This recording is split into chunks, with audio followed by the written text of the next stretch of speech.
In this panel above the western entrance to the court, Rivera shows on the right workers scraping raw rubber from rubber trees in Brazil.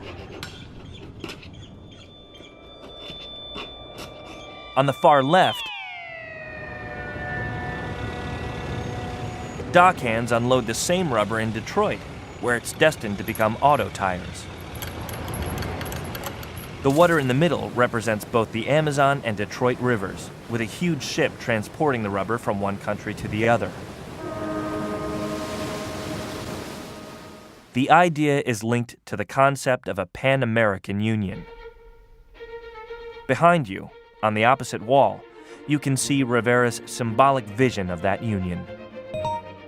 Here, the two female figures embody fertility, but also represent North and South America. Rivera is implying that the idea of a Pan-American Union is fertile and full of promise. Nancy Jones. Rivera had this concept of North America, South America, including Central America, all working together for the benefit of all of the inhabitants of the hemisphere. This was a utopian vision of a Pan-American Union. Now turn back to the panel where rubber is tapped and transported. In it, the utopian vision is gone.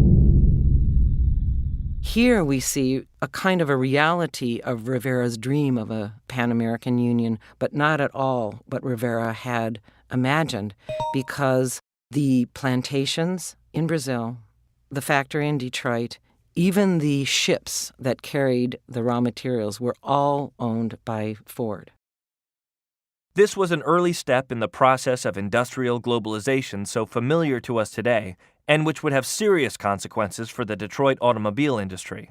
By the mid-1970s, while management struggled with rising production costs, workers began to feel the effects as well.